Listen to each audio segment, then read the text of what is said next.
네, 여지없이 9월이 되니까 날씨가 시원해지는 것이 참 신기합니다. 아까 우리 장로님 기도하셨지만 정말 여름에 정말 엄청 더웠고 폭염으로 고생들 많으셨고 아마 밖에도 많이 못 돌아다니셨는데 이번 주부터 조금 시원해진다고 합니다. 참 저는 계절이 바뀌는 게 이렇게 신기하지 않을 수가 없어요. 그렇지 않습니까, 여러분? 사람의 그 어떠한 그 첨단 기술로도 이걸 막을 수가 없어요. 오는 걸 막을 수가 없고요. 그죠? 안 올 것 같은데 끝내는 이렇게 오게 됩니다. 이게 참 신기하고 이 천체가 움직여지는 것을 가만히 보면은 어떤 정교한 기계보다도 우리가 들고 있는 스마트폰보다도 훨씬 더 정교하고 훨씬 더 대단하다는 것을 우리가 생각하게 됩니다. 오늘 말씀의 주제는 아닙니다만 우리가 스마트폰 들고 다니잖아요. 제가 한번 여러분들께 여쭤볼게요. 이거 스마트폰 우연히 생긴 걸까요? 아니면 일부러 만든 걸까요? 우연히 생긴 거예요? 일부러 만든 거예요? 일부러 만든 거죠. 여러분께 전화하라고. 그렇죠? 누구도 그것을 가지고 우연히 만들었다고 생각하는 사람 아무도 없을 겁니다. 우연히 100만 분의 1의 확률로 이거 만들어질까요? 절대 안 만들어질 겁니다. 그렇죠? 그런데 우리 사람의 몸이나 천체가 돌아가는 것을 보면 스마트폰보다도 훨씬 더 정교합니다. 훨씬 더 딱딱 들어맞고요. 이 천체가 움직여지는 신비는 대단해요. 그죠? 그죠? 그러면 우연히 만들어졌을까요? 필연적으로 만들어졌을까요? 이게? 의도적으로 필연적으로 만들어진 거예요. 부인할 수가 없어요. 그죠? 그래서 여러분들은 정말 필수 불가결한 존재들이시다. 누군가의 의도와 목적이 있게 만들어진 것이다. 이거 꼭 기억하시고 이번 한 주간에도 승리하시는 은혜가 있기를 주의 이름으로 축원드립니다. 자, 저희들은 이제 마태복음 11장과 12장을 지나가는 가운데 있고요. 오늘 읽었던 본문은 마치 어떤 것과도 같냐면 잠깐 글이 진행되다가 이렇게 쉼표를, 마침표는 아니에요. 쉼표를 찍어서 잠깐 휴지기를 갖고 쉬는 것 같은 느낌이 듭니다. 왜냐하면 지금까지 주님께서는 굉장히 불꽃이는 논쟁을 이어오셨어요. 그리고 어마어마한 사건도 경험을 하셨고 스스로 기적을 일으키기도 하셨습니다. 막 문둥병자를 손을 대고 고치기도 하셨고 지난주에는 오른손 마른 사람을 안식일에 고치시면서 아주 바리새인들과 정말 스파크 있는 논쟁을 벌이시기도 할 정도로 굉장히 열정적으로 주님께서는 지금까지 사역을 이어오셨고, 자, 그 결과 한번 볼까요? 14절 보시면 굉장히 좀 안타까워요. 14절 한번 다 같이 한 소리로 읽습니다. 시작. 바리새인들이 나가서 어떻게 하여 예수를 죽일까 의논하거늘. 이것이 이제 사실상 마태복음에서 처음 등장하는 예수님을 잡아 죽이겠다는 합의는 된 거예요. 14절에 보니까 어떻게 죽일까를 의논하기 시작했다라고 이제 주님의 전반기 사역에 대한 사실 그 시대의 냉대와 적대가 마태복음 11장과 12장에 기록되어져 있습니다. 이제 그럴 정도로 굉장히 이제 주님의 전반기 사역은 제자들을 부르시고 많은 환자들을 고치시고 새로운 하나님 나라의 말씀을 전하시면서 굉장히 주님께서는 숨가쁘게 지금까지 달려오셨던 거예요. 근데 오늘 말씀은 오늘 마태가 잠깐 여기 쉼표를 찍습니다. 쉼표를 뚝 찍고는 이사야서 42장을 인용하면서 지금까지 우리 주님께서 해오셨던 그 사역과 가르침과 또 이후로부터 주님께서 걸어가야 될 그 길 속에 우리 주님이 본질적으로 어떤 분이신가를 잠깐 숨을 고르면서 다시 한번 좀 이야기를 해보자라고 하는 뜻으로 들리기도 합니다. 그리고는 이제 다음 주부터 다시 이제 귀신을 쫓아내고 이제 환자들을 고치시는 장면이 이어지게 되거든요. 그래서 오늘 우리도 잠깐 숨을 고르면서 그래서 어떻게 보면은 오늘 본문은 예수님의 사역이 예수님에 대해서 가르치는 것보다도 훨씬 보다 더 그 진리에 가까운 진실을 우리에게 좀 줄 수 있지 않은가라고 하는 생각을 해보면서 이 냉대와 적대가 튀어나오던 그 시대, 지금도 다르지 않죠. 요즘 시대 가운데도 냉대와 적대가 주님을 향하여서 또 교회를 향하여서 우리가 믿고 있는 진리를 향하여서 가까이 다가오는 시대 속에서 우리가 믿고 있는 주님이 어떤 분인가를 다시 한번 우리가 고민해보고 점검해보고 이사야서의 말씀을 통하여서 다시 확인하여 보시는 시간이 되기를 주의 이름으로 축원드립니다. 자, 그러면 다시 한번 전반기 사역을 우리가 좀 정리를 좀 해볼까요? 주님의 사역은 한마디로 센세이션이에요. 정말 마치 우리의 두뇌를 개조하는 듯한 주님의 정말 어마어마한 말씀들이 있었습니다. 주님의 설교가 얼마나 대단했던지 당시의 사람들도 권위 있는 새 교훈이라면서 막 백성들의 마음에 막 흥분이 찾아오기 시작을 하였었습니다. 당시의 사람들의 기준으로 볼 때는 정말 상상치도 못할 주님은 막 선을 넘나드는 사역을 막 엄청난 대담한 사역을 감당해내셨습니다. 당시의 지도자들로부터는 들을 수 없었던 권위 있는 말씀이었고 새 포도주와도 같은 말씀이었고 그뿐 아니라 수많은 환자들을 고치시면서 귀신까지도 주님께서는 제압하셨습니다. 좀 더 구체적으로 지난 사건들을 되돌아보면 막 문둥병자를 고치기도 하셨죠. 그리고 죄인들과 어울려 식사하는 것을 주님께서는 부끄러워하지 아니하시고 당연한 것을 넘어서서 하나님의 나라는 이런 축제와도 같은 것이다라고 하는 말씀을 주시기도 하셨고, 주로 당시에 경건한 유대인들이라면 늘 지키던 금식의 날에 주님께서는 파격적으로 금식하지 아니하시면서 세리들과 죄인들과 함께 식사의 자리를 나누시면서 기쁨의 회복을 주님께서는 선언하시고 선포하셨던 겁니다. 하나님만이 하실 수 있는 그 죄 용서를 공공연하게 선포하시면서 주님의 인기가 동시에 높아지면서 이제 주님을 향한 적대의 감정들, 그 적의의 감정들이 아주 냉대의 시선들이 이제 예수 공동체를 향하여 드러나게 됐던 거예요. 그러면서 마태복음에서는 지난주 그 안식일 문제, 그리고 안식일에 오른손 마른 사람을 고쳤던 이 유대인들에게는 아킬레스건, 아주 중요한 핵심적인 사안이었던 할례와 더불어서 이 안식일 문제를 주님께서 건드리심으로 말미암아서 바리새인들이 심기를 건드렸고 결국 주님을 향한 그 적의의 감정을 이제 드러내놓고 시행하려고 했었던 그런 일들이 이제 벌어지고 있었단 말이에요. 그래서 주님을 향한 이제 구체적인 촉대가 이제 공공연하게 이제 마태복음에서는 이제 서늘하게 마태복음 곳곳에서는 드러나게 될 것입니다. 주님의 사역은요, 가르치고 전파하고 치유하는 사역이셨어요. 이제 이 일을 향한 아주 적대적인, 아주 노골적인 그런 적의가 이제 드러난다는 거예요. 자, 그 반면에 오늘 주님의 사역은 매우 큰 인기를 또한 동시에 얻어가고 있어요. 굉장히 재미있는 현상이기도 합니다. 한번 본문 보실까요? 15절 보시면 14절에서는 종교 지도자들의 적의가 드러나는데 15절은 다 같이 좀 읽습니다. 시작. 예수께서 아시고 거기를 떠나가시니 많은 사람이 따르는지라 예수께서 그들의 병을 다 고치셨다. 네, 가르치시고 전파하시고 치유하시는 사역을 주님께서 저기서도 보면 그죠? 주님께서 가신 거예요. 주님께서 어떻게 하셨어요? 그들의 적의를 아시고 바리새인들을 떠나세요. 가르쳐봐야 소용이 좀 없겠구나.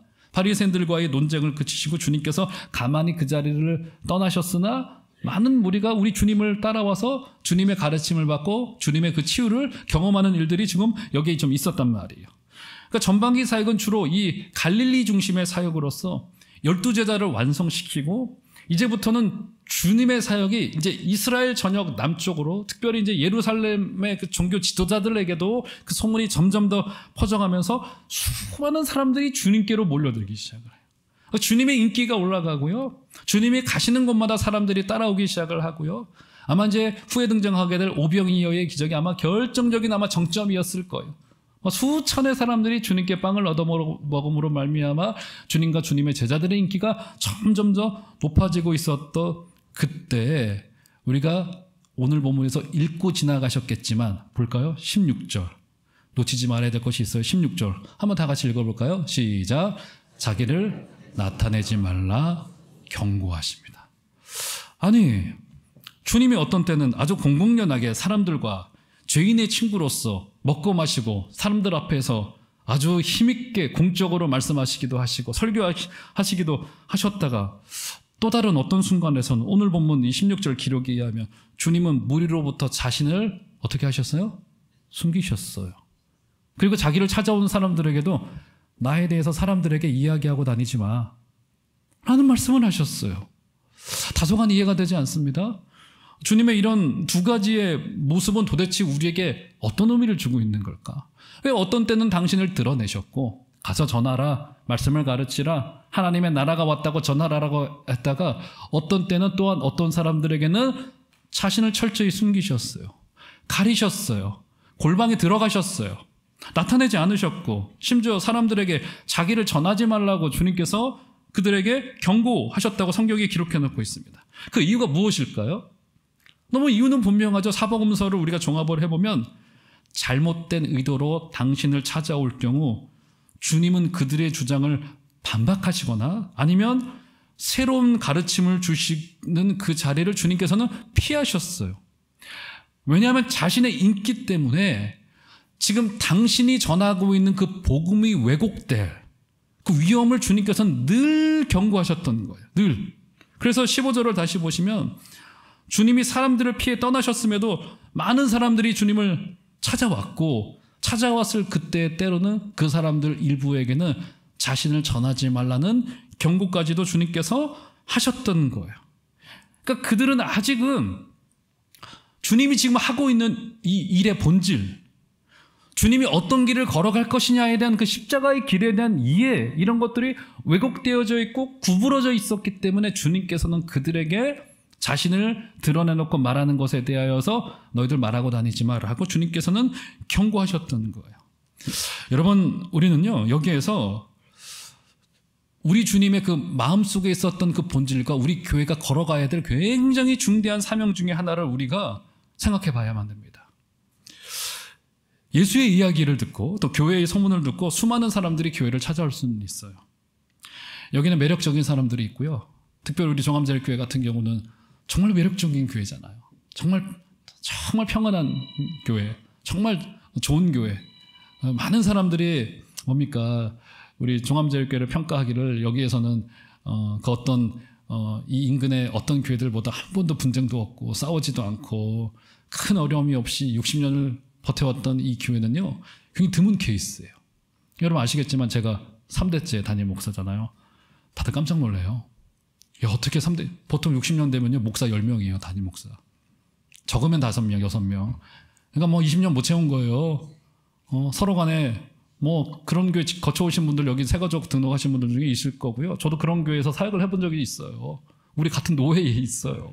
한번 싸움 나면요, 장난 아니에요. 교회가 싸우면 해결이 안 돼요. 돈으로도 해결할 수 없는 게 돈으로도 못 가요가 하나님의 나라가 아니라 돈으로도 해결 안 돼요가 교회 내의 싸움입니다. 진짜 끔찍합니다, 여러분. 서로 진리라고 하는 것을 가지고 부딪히기 때문에 어마어마해요. 근데 우리 종암제일교회 어때요? 큰 싸움 없이.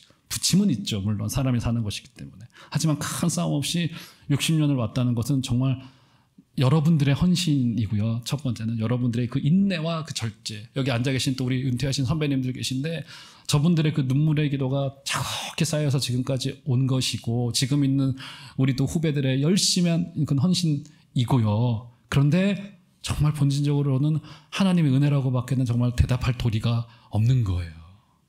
요 인근에 저기 장미동에 제 친구 목사가 담임 목사로 있는데 그 교회가 우리 교회보다 한 2, 3년이 빠른가 느린가 비슷해요. 저희랑. 담임 목사가 뭐 6명, 7명째래요. 본인이. 6명, 10년을 버티지 못한 교회들이 많은 거예요. 이게. 제가 좀 있으면 10년 돼 갑니다. 이제. 최수로 8년이고요. 올해 11월 되면 제가 만 7년 돼가요. 벌써. 그죠? 아직도 올린 지 얼마 안 된 것 같은데. 매력적인 사람이 있다고 생각이 될 수 있고 좋은 교회라고 하는 또 신실한 목회자가 있다는 소식이 동네에 소문이 퍼질 수 있고요. 뭐 그럴 수 있습니다. 그죠? 수해 동안 지역을 섬기면서 선한 일을 힘쓰다 보면 사람들이 호감을 갖고 아, 그래, 교회 괜찮구나라고 느낄 수 있어요. 그런데 제가 드리고 싶은 말씀은 뭐냐면 우리 헌신도 중요하고 매력적인 목회자가 있는 것도 굉장히 중요해요. 그런데 본질은 아니에요. 제가 지난 주간에 스펄전의 글을 하나 읽는데 설교자에게 5가지 경고를 합니다. 5가지 경고를 해요. 그 첫 번째만 여러분들에게 소개를 해드리면 그 경고가 뭐냐면 설교자에 관한 설교자로서의 목회자의 첫 번째 자세가 뭐냐면 자기를 전하지 말라는 거예요. 그 어떤 설교자도 자기를 전하지는 않죠. 표면적으로는. 그렇죠? 자기가 얼마나 괜찮은 사람인지를 전하지는 않죠. 배어 있는 거예요. 이게 100여 년 전에 그 부흥의 시대를 경험했던 영국에서도 있었던 일이라는 거예요. 굉장히 위험한 모습인 거죠. 그렇죠? 우리 주님은 복음이 왜곡될 위험 때문에 때론 자신을 감추셨어요. 어떤 때는. 감추셨습니다. 교회는 지금도 살아계시고 지금도 역사하고 계시는 우리 주님이 우리의 머리가 되시고 교회의 머리가 되시고 지금도 우리의 구주가 되시고 우리가 기도할 때마다 이 자리에 함께하고 계신 주님이라고 하는 사실을 늘 전해야 되는 거예요. 그분이 지금 여기에 임재해 계시고 여러분들과 만나기를 원하신다는 것이 저라고 하는 필터를, 목사라고 하는 인간의 그 필터를 통해서 여러분들에게 전달이 되어져야 되는, 우리 하나님이 왜 그런 방식을 택하셨는지에 대해서 저도 완전한 이해는 없어요. 주님이 직접 말씀하시면 훨씬 더 좋을 텐데, 인간의 부족한 언어요, 저의 얼굴을 보고 여러분들이 복음을 들을 때 저희 부족한 필터가 성숙한 분들에게는 별 문제가 되지는 않겠습니다만, 때로는 저희 부족한 필터의 모습 때문에 때로는 복음이 왜곡될 위험들이 늘 잔존해 있단 말이에요. 우리 주님께서 그걸 말씀하신 거. 진짜 교회 능력의 척도는 교회에 대하여 감동하는 것도 좋고 사람에 대하여 감동하는 것도 좋고 우리의 경험에 축적되는 것도 나쁘지는 않습니다만, 진짜 능력은 주님께 전적으로 헌신된 제자들이 정말로 우리 가운데 일어나고 있는가. 한밤중에 니고데모라고 하는 바리새인 율법 선생이 주님을 찾아와요. 그가 주님을 찾아온 모습을 보면요, 굉장히 진실된 태도를 가지고 왔습니다. 그는 한밤중에 주님을 찾아와. 요한복음 3장에 보면 그것은요, 주로 그때 당시에 랍비들이 자신의 제자들을 가르칠 때 주로 밤중에 1대1로 모아가지고 아이들을 이렇게 율법으로 가르쳤다고 합니다. 그러니까 한밤중에 주님을 찾아왔다는 것은 랍비로서의 기본적인 배우겠습니다라고 하는 이런 진실한 태도를 가지고 주님을 찾아왔다는 거예요. 그리고 찾아와서는 주님을 향하여서 최고의 존경과 극찬을 주님을 향하여서 고백을 합니다. 니고데모가 뭐라고 고백을 하냐면, 나중에 찾아보세요. 요한복음 3장 2절에 보시면, 하나님의 함께 하시지 아니하시면 당신이 행하시는 이 표적을 아무도 행할 수 없습니다 라고 니고데모의 주님을 향한 고백과 찬사는 대단했어요. 진짜로 진실됐어요. 니고데모는 다른 바리새인들과 다르게 그는 굉장히 진실된 태도를 가지고 주님께 굉장한 호의를 가지고 주님을 찾아왔어요. 얼마나 대단한 고백을 한 겁니까? 하나님이 함께 계시지 않으면 이 표적을 아무도 행할 수 없습니다라고 믿음의 고백처럼 들린단 말이에요. 그런데 주님의 대답을 볼까요? 요한복음 3장 5절 한번 다 같이 좀 한 소리로 좀 읽어보도록 하겠습니다. 시작. 예수께서 대답하시되 진실로 진실로 내게 이르노니 사람이 물과 성령으로 나지 아니하면 하나님의 나라에 들어갈 수 없느니라. 이게 주님의 니고데모를 향한 대답이었어요. 그죠? 중생되지 않으면 하나님의 나라에 들어갈 수 없고 하나님의 나라의 백성이 되지 못한다라고 주님께서 못 박으셨던 거예요. 주님께서는 무리로 찾아온 그 한 사람 한 사람을 찾아가셔서 성령의 은혜로 함께하기를 원하고 계시고, 주님께서 우리보다 훨씬 더 간절하게 우리와 1대1로 만나기를 원하고 계시고, 우리의 영혼을 전부 다 드러내놓고 우리 주님께서 말씀하기를 원하고 계시고 교제하기를 원하고 계십니다. 사랑하는 귀한 성도 여러분, 우리 주님을 향하여서 진실된 태도와 마음을 넘어서서 진리에 매여 있고, 주님 그렇습니다, 당신만이 저희 구주가 됩니다 라고 하는 고백을 가지시고 이번 한 주간도 승리하게 되신 여러분들 되시기를 주의 이름으로 축원드립니다. 그랬단 말, 주님께 때로는 자신을 숨기셨어요. 자, 한번 이어지는 말씀을 볼까요? 그래서 자, 마태복음은 우리 주님이 누구이신지를 이사야서 42장을 인용하여서 설명을 합니다. 본문 보시죠. 17절, 18절 보시면 17절. 이는 선지자 이사야를 통하여 말씀하신 바. 자, 18절은 다 같이 좀 읽어보도록 하겠습니다. 시작. 보라, 내가 택한 종 곧 내 마음에 기뻐하는 바 내가 사랑하는 자로다. 내가 내 영을 그에게 줄 터이니 그가 심판을 이방에 알게 하리라. 예, 이사야서 42장은 소위 별명이 하나 붙어 있어요. 종의 노래. 종의 노래라고 하는 별명이 붙어 있는데, 왜냐하면 우리 주님, 그러니까 오실 메시아를 여기서 종으로 그려내고 있기 때문에 이사야서 42장을 흔히 종의 노래다라고 부르고 있습니다. 여러분, 종이라고 하는 존재는 무슨 일을 하는 사람들인 겁니까? 종은 어떤 일을 하는 거예요? 쉽게 말해서 뒤치다거리 하는 거예요. 지저분한 일을 하는 것이 종입니다. 그렇지 않습니까? 자, 그런데 자, 오늘 본문 다시 보시겠어요? 18절 끄트머리쯤에 한번 보시겠어요? 보라, 내가 택한 종 하면서 그가 무엇을 하세요? 18절 끄트머리 보면 그가 심판을 이방에 알게 하리라. 아하, 종이 하는 일과는 조금 다르게 느껴집니다. 종이라면 뒤치다거리를 좀 해야 될 텐데, 더더군다나 종이 심판을 이방에 알게 하겠대요. 뭔가 좀 그림이 맞지 않아요? 사실 좀 상이한 그림을 우리가 그려내고 있는 겁니다. 종인데 그분은 심판을 전하는 종이시래요. 심판을 정하는 종이시래요. 그죠? 종과의 우리가 일반적으로 알고 있는 이 종의 역할과는 좀 다르게 느껴진단 말이에요. 그래서 18절 후반절에 있는 이 심판이라고 하는 이 헬라 말은요, 크리시스라고 하는 헬라 말인데, 사실은 심판이라고 번역은 됐지만 공의, 정의, 이게 의라고 번역하는 것이 옳아요. 그래서 18절 후반절에 그가 심판을 이방에 알게 하리라 라고 하는 이 말은 어그러진 것을, 이렇게 구부러진 것을 바르게 펴다. 뭐 쉽게 말하면, 의역을 굳이 하자면, 이게 구부러진 것을 바르게 펴다. 어그러진 것을 바르게 되돌리다. 잘못된 질서를 회복한다라고 하는 뜻을 가지고 있습니다. 그러니까 우리 주님은 종으로서 어그러지고 구부러진 것을 바르게 피고 바른 길을 가도록 회복시키는 역할을 하는 분이 우리 주님의 그 종의 역할로서 여기서 그려내지고 있는 거란 말이에요. 그럼 더더욱 어려워요. 아니, 잘못된 것을 바로잡을 때 힘 있는 권력자도 그것을 해내기는 굉장히 힘듭니다. 그런데 종이신 주님이 그 일을 하기 위하여서 오셨대요. 그리고 이제 주님의 길을 따라가는 우리들에게도 종으로서 그 길을 따라가라는 거예요. 얼마나 버겁겠습니까? 세상을 변화시키기 위하여서 힘을 가져도 부족한데 힘없는 종이 이 일을 감당하도록 우리를 부르시고 있단 말이에요. 얼마나 헛헛될 수 있겠습니까? 그래서 교회의 길에는 영광도 있지만 박수받는 길도 있지만 때로는 낮은 길로 가는 순종도 있는 거예요. 낮은 길로 가는 순종. 한번 제가 예를 들어볼까요? 우리 주님께서 예루살렘 성에 입성하실 때요. 자, 그 모습을 한번 보도록 하시죠. 자, 마태복음 21장 좀 올려보시겠어요?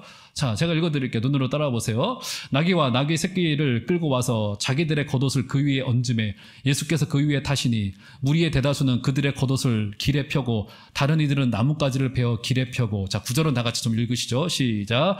앞서서 가고 뒤에서 따르는 무리가 소리 높여 이르되 호산나 다윗의 자손이여 찬송하리로다. 주의 이름으로 오시는 이여 가장 높은 곳에서 호산나 하더라. 예, 어린 낙이었기 때문에 아직은 안장이 지어져 있지 않았을 거예요. 그래서 몇몇 사람들이 자신의 이 겉옷을 벗어가지고 주님의 낙위의 그 안장에 딱 얹혀둡니다. 주님 좀 푹신하게 편안하게 가십시오라고 이렇게 낙위 안장을 얹어줘요. 그죠? 자, 그 그림이 참 7절인 거예요. 그리고는 무리의 대다수는 다른 사람들은 또 겉옷을 벗어서 길에다 펴고 다른 이들은 나뭇가지를 베어서 길에다 이렇게 펴니다. 쭉 늘어놓습니다. 그죠? 마치 왕의 대관식과도 같아요. 그리고는 9절에 그들의 찬송의 고백이 등장하게 되죠. 호산나 다윗의 자손이여 찬송하리로다.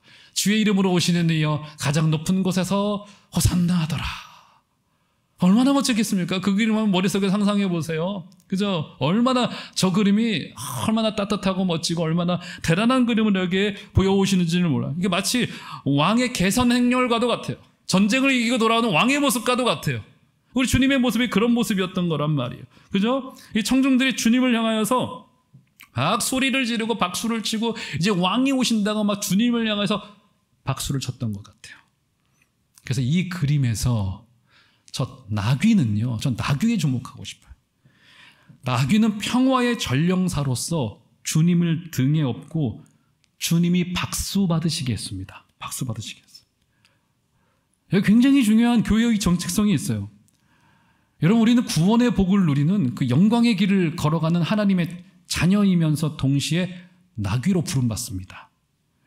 나귀는 주님이 쓰시기에 적합하면 돼요. 교회가 가는 길은 굉장히 오묘한데요. 오늘 백성들의 환호성이 어땠어요? 주님은 구원하실 자이고 다윗의 자손으로 오신 약속의 왕이셨어요. 그래서 백성들이 겉옷을 길에다 펴고 주님을 향하여서 찬송을 부르면서 박수를 치면서 휘파람을 불면서 주님을 맞이해 드렸을 거예요. 그죠? 영광의 길이었어요. 나귀도 같이 영광을 받았어요. 그런데 주님이 예루살렘 성에 입성하셔서 목적지가 어디였어요? 최종의 목적지가 어디예요? 주님의 인생의 마지막 지점이 어디였습니까? 골고다 언덕이었어요. 주님의 목적지는 거기였어요. 박수받는 길이었지만 주님은 골고다 언덕 길을 올라가셔서 끝내는 십자가를 지기 위하여 그 위에 올라가셨던 거예요. 우리는 주님을 등에 태우고 올라가는 그 예루살렘 성에 가는 나귀와도 같습니다. 때론 교회는 박수받아요. 목사도 여러분들에게 격려받고 칭찬받고 부끄럽지만 아이고 잘 못했어도 잘했다고 칭찬해 주시는 것이 너무나도 고맙고 감사합니다. 얼마나 격려가 힘이 되는지 모릅니다. 하지만 영광받을 수 있지만 그런데 본질적으로 우리는 때로는 십자가의 길, 종의 길, 회복을 말하는 종의 길을 우리는 때로는 걸어가야 됩니다. 사랑하는 종암제일교회 귀한 성도 여러분, 우리 주님 때문에 박수 받으시고 환호 받으시고 영광을 누리시되 때로는 주님이 걸어가셨던 그 십자가의 길, 결국 우리에게 생명일 수밖에 없는, 때로는 그 십자가를 통하여서 위대한 구원을 이루셨듯이 우리 종암제일교회 각 성도님들과 우리 공동체도 그 길을 걸어가게 되시는 복되고 놀라운 기적이 있게 되기를 주의 이름으로 축원드립니다. 그 십자가를 이상하게 생각하지 마세요. 당연한 거고 주님의 자녀라면 우리의 길인 것이죠. 자, 그래서 마지막 한번 결론으로 가볼까요? 주님은 그 종의 길을 어떻게 걸어가시나? 19절, 20절 한번 보시도록 하시죠. 19절. 그는 다투지도 아니하며 들레지도 아니하리니 아무도 길에서 그 소리를 듣지 못하리라. 자, 20절은 다 같이 한번 읽겠습니다. 시작. 상한 갈대를 꺾지 아니하며 꺼져가는 심지를 끄지 아니하기를 심판하여 이길 때까지 하니. 우리 주님은 19절에 보니까 다투지도 아니하고 들레다라고 하는 말은 시끄럽게 떠들다라고 하는 말입니다. 주님 어떻게 하셨어요? 어린 양으로서 입을 꾹 다물고 십자가의 길을 걸어갔어요. 입을 꾹 다물었어요. 세상 말로 얼마나 억울하셨겠습니까? 잘못 안 했는데 잡혀갔죠. 사형당하십니다. 입을 꾹 닫으시고 주님께서는 그 길을 걸어가셨어요. 그리고는 그는 종으로서 20절을 볼까요? 우리와 같은 종으로서 상한 갈대를 꺾지 아니하시고 꺼져가는 심지불을 끄지 아니하셨대요. 상한 갈대는 상하면 아무짝에 쓸모없다고 합니다. 그렇죠?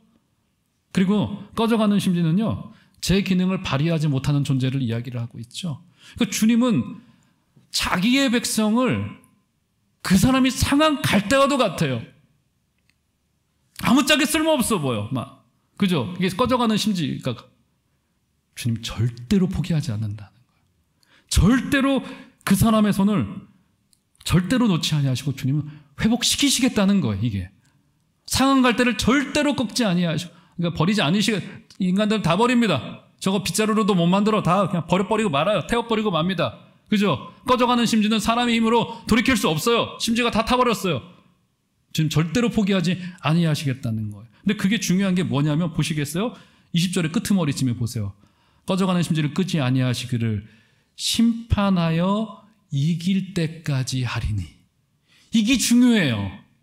주님 어떻게 하시겠다는 거예요? 이 회복의 사역을, 주님의 이 회복의 사역은 심판하여 이길 때까지, 종말에 최종적으로 완성될 때까지 주님의 우리를 향한 은혜의 사역은 절대로 멈추지 않는다. 절대로. 심판하여 이길 때까지 우리와 함께 하시겠다는 거예요. 그날의 회복을 완전할 것인데요, 지금부터 차곡히 주님의 은혜의 사역은 쌓여서 그날의 완성의 그림을 향하여서 우리는 걸어가고 있는 거란 말이에요. 그래서 정말로 중요한 우리 성도의 자세는요, 이 종말을 기대하고 준비하는 자세예요. 제가 예를 들어드리고 설교를 마무리하도록 하겠습니다. 누가복음 18장인가요? 거기 보면은 불의한 청지기 비유가 등장합니다. 주님의 비유 중에 가장 이해되기 힘든 비유예요. 불의한 청지기가 어떤 사람이었습니까? 그는 한마디로 배임을 했던 사람이고요. 불성실한 태도 때문에 결국 어떻게 됩니까? 주인이 와가지고 그에게 해고 통보를 날립니다. 당신 이번 달 말까지 끝이야. 파이어. 해고장 날라왔습니다. 그는 그래서 해고를 당한 뒤에 어떤 일을 합니까? 돈을 슬쩍 해가지고요, 자신의 직분에 영향력이 남아있을 때 자신에게 빚을 줬던 사람들이 빚을 탕감해줍니다. 그죠? 별 이상한 사람이 다 있죠? 그런데 주님이 이 사람을 어떻게 합니까? 비유 속이시지만 칭찬하세요. 잘했다고 하세요. 불의한 청지기의 지혜를 배우래요. 주님께서 그 사람의 도둑질을 인정하신 것은 아닐 텐데 무슨 말일까요? 그의 지혜를 무슨 지혜를 칭찬해? 어차피 핑탕친 돈 이렇게 해라, 이런 걸까요? 그것이 아니죠.